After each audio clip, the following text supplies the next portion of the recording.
Hello and welcome. Thank you for joining us today from the coach's desk. We are going to be speaking today to the one and only Lalaine Chu Benitez, the managing director at Illustrado. Now, Illustrado prides itself on being the brand development and the creative agency for audacious and ambitious challenger brands. Lalaine, I know you've worked on some pretty impressive projects: Panzer Glass, Park Hyatt, Bayer Global. Thank you for joining us. Super excited to have you here. Totally my honor, Murtaza, my favorite coach in the world. Thank you so much for having me today. You're too kind. Okay, so Lalaine, today we're going to be talking about ambitious and audaciousness, but not in the context of brands or businesses. I want to talk about ambitious and audacious entrepreneurs, specifically women entrepreneurs who are making an outsized impact. You've been in business for almost 2 decades now. Yes, almost 2 decades. And I always say, don't calculate my age, Murtaza. You still look 20. Uh, if you could go back to the start of your career, how likely are you to become an entrepreneur, knowing what you know today? I now that I think about it, I mean, I've never thought about being an entrepreneur until I got into corporate, and I became really unhappy with the way things were shaping up. That I was not able to control my own future, or at least it felt like that, because when you're in corporate and the higher you get into your career ladder, the more the organizations will be able to command where you live, where you stay for most of the year, how often do you travel, how many times you're able to put time for your kids and all of that. So I became very unhappy with that in corporate, and that's when I thought, why shouldn't I be working for myself when I'm contributing so much to the growth of a huge company? I can do that for myself as well. So that's when I thought about being an entrepreneur. I didn't think about it, in the beginning. I don't think I was born, like some people, they knew that they were born to become entrepreneurs. That came in later in my life, actually. So you went down the career path, you went down the organization path, you were discontent, and that propelled you to make that change, right? Like, this is crap, I Definitely. can do this better myself. That's why you did it. Definitely. And in fact, my mother was an entrepreneur, Murtaza, and I never saw myself in that position because I saw her sacrifice so much, for the business. So I've never really thought about that early on in my career. But as I progressed in my career, like I said, and I think this happens to a lot of people in corporate, I used to talk to colleagues and we used to call it our golden cage.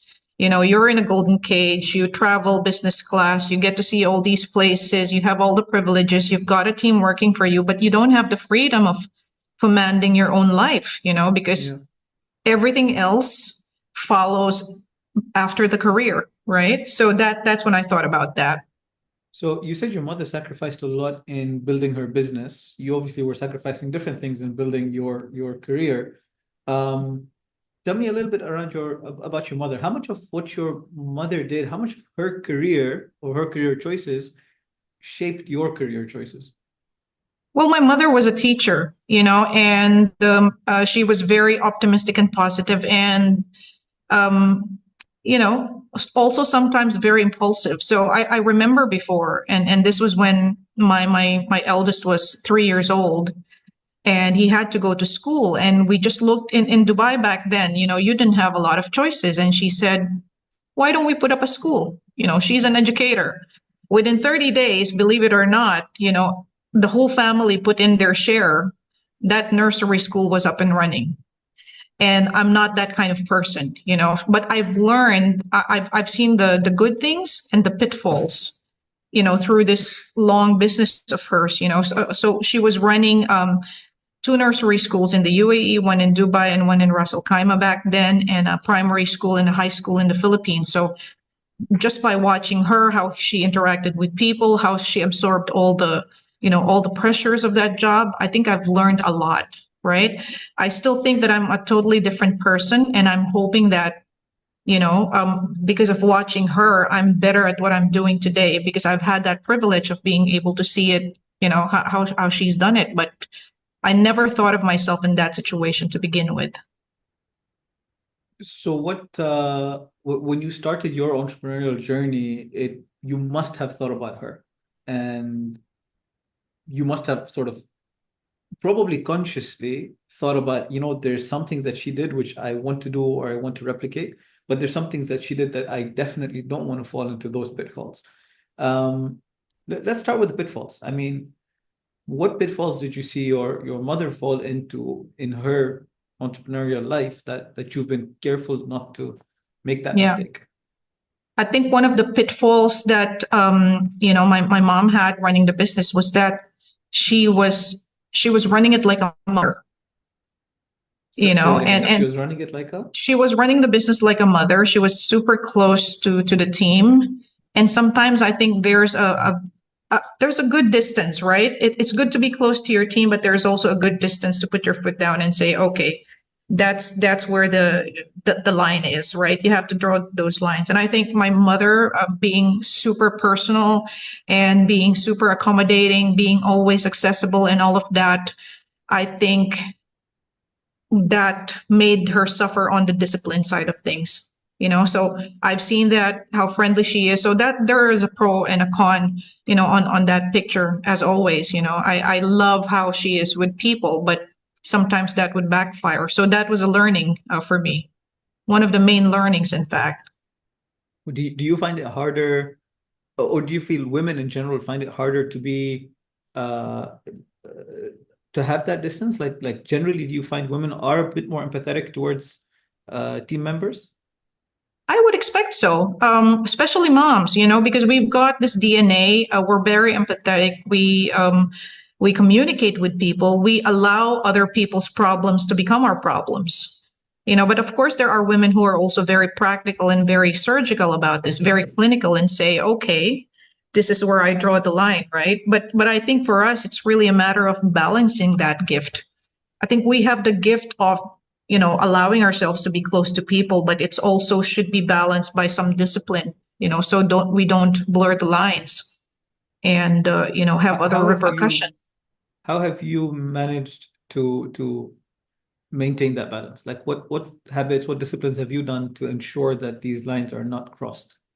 Yes, I think having a system and written rules are very important. Being able to articulate what is expected of people, what is good and what is not, and just having that really established as a written rule is very, very helpful, right? Even today, I try to be close to the team. I think I've got one of the best teams around because we treat each other like family. But when it comes to certain things and when certain things have to be said or certain things have to be done, you just have to be practical about it. Work is work at the end of the day. We can make our culture very, positive and all of that. We can share each other's lives. But when it comes to work, that is a non-negotiable. So I think for So me, having those rules, that's yeah, super important. Yeah. so we're a team, we're not a family. We're a team that feels like a family. We're a team that feels That's like what a I would family. say. Okay. You know what I used to say to my team members? Mhm. I'm not your mom. You felt like you had to say that to them. Sometimes because they would come to me and ask me questions that are like, but you're supposed to answer this question, right? And Were you saying that to yourself as much as you were saying that to them? I was saying that to them. You were saying that to them. So you Uh, you didn't feel like you were falling into this trap where you were getting too close to them. I think it's not that probably it's not about being close. Sometimes as founders, especially as technical founders, and we're very good at what we do. So people look up to you and think that you're the end all and be all for the solutions in the company, right? Whereas they already are equipped, to make these decisions. So they would always come to me and say to me that, okay, how am I going to do this? So I would ask them now, so what do you think? How should we do it? So I'll throw the question back to them. That's why I used to tell them I'm not your mother, because Yeah. that's your issue. That's not my issue. Yeah. Okay, that's good. I mean, I think that would be excellent advice for any entrepreneur, not just Yeah, women. I think I'm not your whatever. father. I'm not your father. I'm not. Exactly. Yeah, I'm not your parent.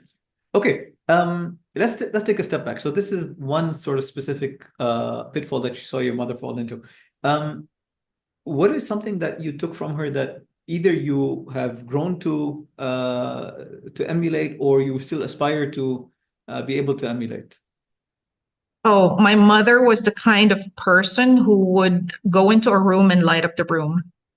She has such a magnetic and charming personality that makes her such a natural salesperson.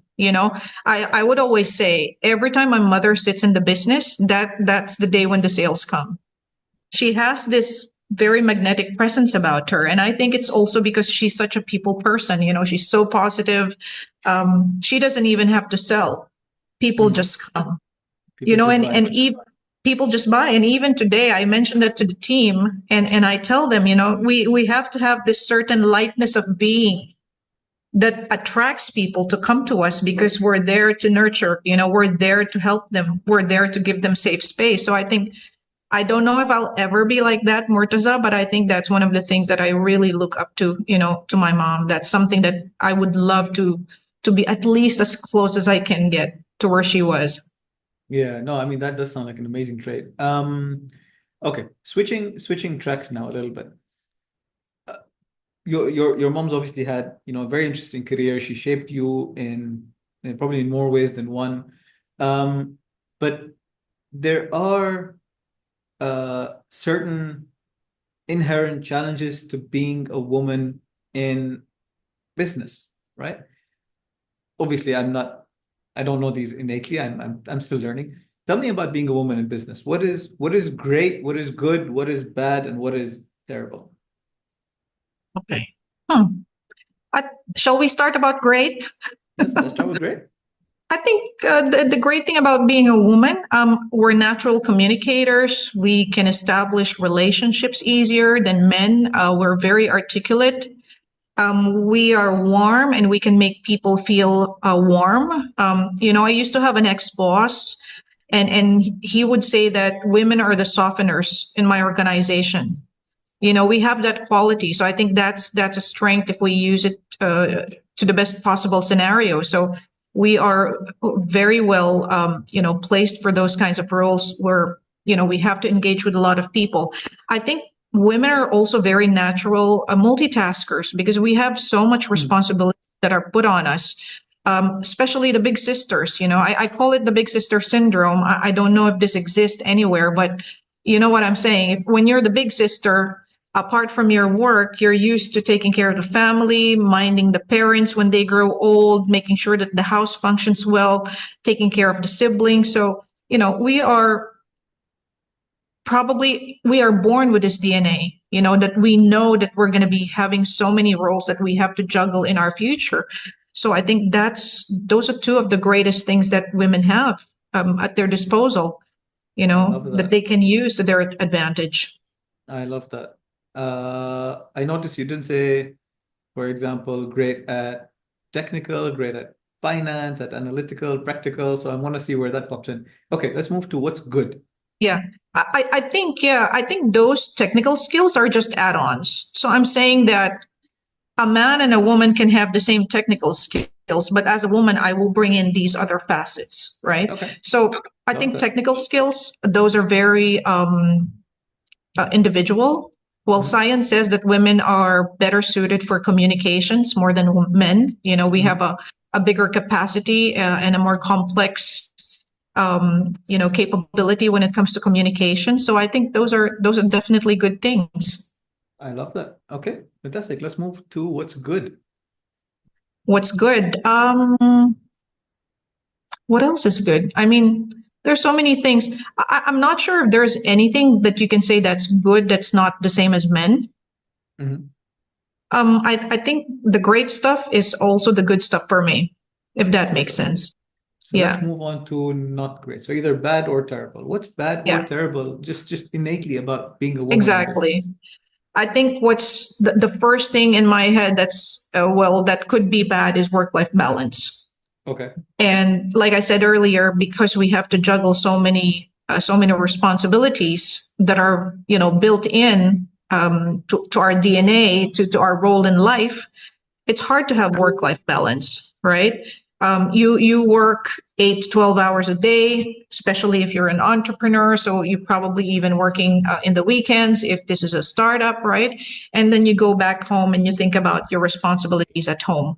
Whether as a single woman who's got a family, siblings, and parents, or a woman who has a family waiting, kids and a husband, right? So work-life balance is not easy. I think another thing with work-life balance is that women are so connected to so many people. And I think about this and I think about my male friends or the men in my life. Their circles are probably not as big as women. So we're connected to extended families. We're connected to a lot of friends, social circles, and community. And sometimes that in itself creates a certain pressure because, somebody's celebrating a birthday there, there's an activity there, there's this thing happening, there's my friends group from high school and all of that. These are also pressures. So how do you find the time to do all of these things? So I think really work-life balance is a struggle, right? And I used to say, Murtaza, before, women often ask, can I have everything? Can I have the work, the career, the business, the family, the husband, and friendships? And I say, yeah, you can have them all in reality, right? But probably not all at the same time, because it's hard to balance everything at one time. You cannot focus on all of that. So we just have to be kind to ourselves and say, okay, it doesn't have to all happen at the same time. Yeah. So So work-life balance is. this is a very nice thing that you added over there. You can have everything, but not all at the same time. However, how do you decide what is the right time?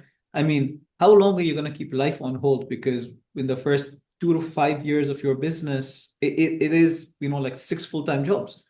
Yeah, And that's probably the age in which you're either thinking of maybe raising a family or your peak, let's exactly. say, energy years. So how do you prioritize what gets in the top three of your list and what gets relegated? hmm I think you have to be practical here, and it's not a one size fits all situation. It's quite tricky. Like for example, for women who are trying to raise a young family, like when my kids were small, it was so hard to really focus on my career because I can't do everything, right? Something will suffer. So I think I was just lucky because I still had a very productive career and very good career while my boys were growing up, but it's not the same for everybody. So you have to really, it's a personal decision, basically. In terms of building a business, and I'm happy that at least when we were building the business, my kids were a little bit older, right? So you can actually put more time on the business because the kids don't need that much minding anymore. But I still have to be conscious that I have to spend time with them. So again, different situations, different timelines in your life require a specific plan, right? But you cannot say that I'm going to block my whole 3 years only for the business because you're a person, you're not a robot, Absolutely. and You you don't want to used lose out. Yeah, yeah. you used a very particular line earlier. You said be kind to yourself. Um, how do you feel entrepreneurs in general, but maybe women entrepreneurs in particular, how do you feel when or what do you do that is being unkind? And what can you what habits, what practices, what quotes, what reminders can you use to make sure that you're being kind to yourself? Yeah. Let me preface this. It's a somber story, but this is something that's a big learning for myself. My mom died of cancer after a long 20-year battle. And Oh, through wow. all those 20 years, she was building a business and all of that. And I've seen how that impacted her health, right? Her cancer came from stress. So I've seen my mom do everything for everybody except for herself. So she was running the business, she was helping the people, she was nurturing her team. When she would get back to the home, she would take care of all of us. She would be traveling, and then the moment she landed, she'd be going to her sister in Abu Dhabi because she needed help. So I think a lot of women are guilty of this, that we're trying to be taking care of everybody. And this is where I say, you have to take care of yourself first. Like for example, when you're on an airplane, they always say that put the oxygen mask on yourself first, because you don't want to be fainting if you're trying to, to save the child next to you. So I think we have to adapt that thinking. If we're not taking care of ourselves, how do we take care of the business? How do we take care of the family and everybody else, right? This is where I'm saying we have to be kind to ourselves. Okay. So that's how I learned that. Give me some of those practices. What do you do to remind yourself? How do you be kind to yourself? You should be kind to yourself. I think first of all, the body is very important. We need to listen to our bodies, right? So if you're a woman in business, no matter how busy you are, if you're feeling sick, please rest. If you need to sleep, please sleep, right? I know that we have a lot of pressures, but this is a very basic thing that we need to take care of. If our bodies are not healthy, then how do we do everything else? So for me, that's one rule that is non-negotiable. And I would say this to anybody I meet: take care of your body. Yeah. The other thing for me, and this is for me very, very personal, but perhaps it might resonate with a lot of women out there. I love my do nothing days. I need at least one day in a week, right, for me just to do nothing at all. No plans in the calendar, nothing, right? And why do I have this? Because I'm always thinking that when Monday hits, I want to be able to perform at my best. And if I cram my weekend with other work, with obligations and all of that, I will not be able to do that on a Monday. So I have to have a day for myself too. So those are the things that help me take care of myself. What days is your do nothing days? My do nothing day is either a Saturday or a Sunday. And this is do nothing as nothing, or do nothing for anyone else, just like spa and salon and read and beach and just take care of myself. Whatever. It's my take care of myself, whatever I feel like. Yeah. I my phone is not on. Oh wow, that bad. Like that bad. that bad. Or actually that good. No, that good. Because I'm so practical, Murtaza. I know myself, right? Because if I look at messages and I get a call, I feel like, and I always say this, my whole weekend is infected with thinking about that. So I need to really be disciplined and say, okay, on this day, that's it. I'm not looking at that device. Very good. Okay. Discipline are you as disciplined over your week as you are with these few rules? Or do you find yourself kind of bouncing around all over the place? I try to be disciplined. I try to have a calendar because I think running a business, that's the only way to go. If you don't have a proper calendar, then that's going to be messy, right? But even with a calendar, I'm trying to get better. Even with a calendar, it's still a struggle because there are so many distractions. When you have team members looking, up to you and wanting your advice on everything. Sometimes when you have big chunks of say, for example, a strategic task that I should be spending hours on, I get derailed. So I think calendars are super important. And setting that calendar with your team is also equally important. So internal schedules as well as external schedules. Definitely. Yeah. I was telling you about my D&D days now with the team, right? Because we're trying to empower the team members, and I would love them to be more independent, right? So that we can scale better in the near future. So I have days when I want to focus on strategic tasks, and I will always tell them it's a D&D day for me. It's a do not disturb. It's not Dungeons and Dragons, okay? Although, if no one's disturbing you, you can have a really nice game, okay? Exactly. Yeah. But I do have that now. I think it's essential. If you really want to do good work and that work requires focus, you have to have those times. Yeah. One thing that we haven't touched on, and obviously this is not going to be specific for women, but learning. Tell me a little bit about your learning. Do you have set times? Do you have particular, mediums that you prefer? Yeah. Well, as you know, I do the mastermind with Kaizen, and that's every 2 weeks. And then we have the projects. But every day for me is a learning opportunity. So Every time when I have to prepare for work, I'm always listening to an audiobook, of the topic that is top of mind at the moment. So I'm more of a fan of the audiobooks instead of reading the books myself because my vision is really pathetic. So I like to listen to audiobooks. I listen to a lot of YouTube content, and I've learned so much from, the generous people putting out content, especially for entrepreneurs out there. So I do that on a regular basis. Yeah. So learning for me is a daily thing. Now, in our organizations to try and get my people also to think the same way, we give them assignments. Like every quarter, they're supposed to be, showcasing some kind of innovation that they can do in their department. So this is me trying to encourage them to also be always learning. So every quarter, every team member has to bring up something that they've been working on. Something that's new. That is fantastic. I love that. Whether it's new technology, it's new ideas, whatever is trending in the market out there, we just have to keep on learning, right? That is Again, they present this to the team.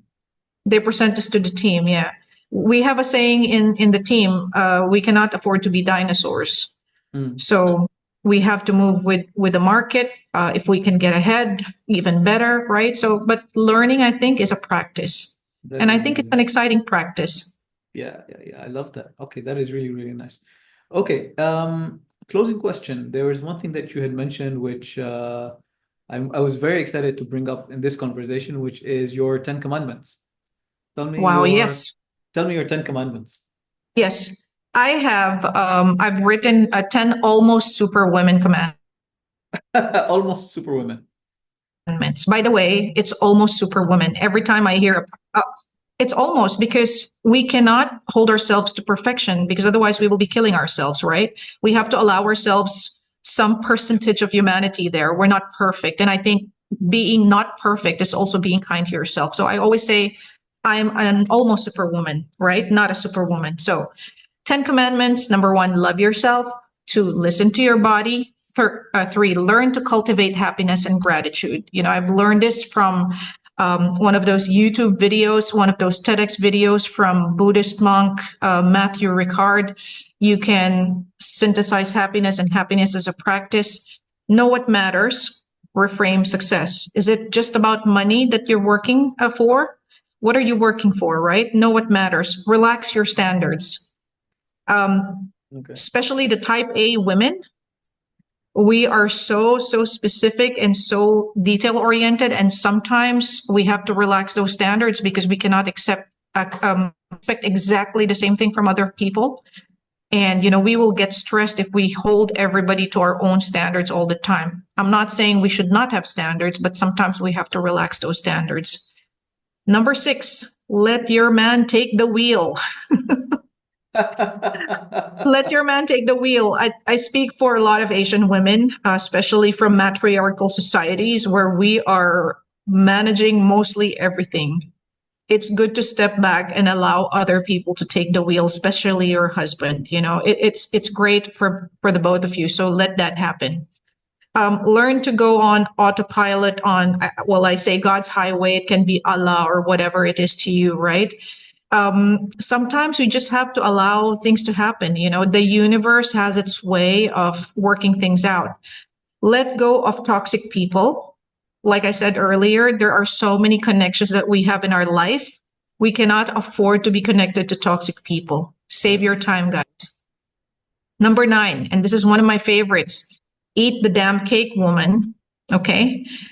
Eat the damn cake, right? And number 10, life is too short. Please elaborate the damn cake. Eat the damn cake. Sometimes in the pursuit of perfection, we hold ourselves to such high standards that we exclude a lot of the pleasures in life. I know that I have to get better at fitness, but I cannot imagine living a life without pasta and cake, Murtaza, because, you only live once, right? So I think you can be disciplined and you can be very focused, but you have to allow yourself some of life's pleasures as well, because what's the point?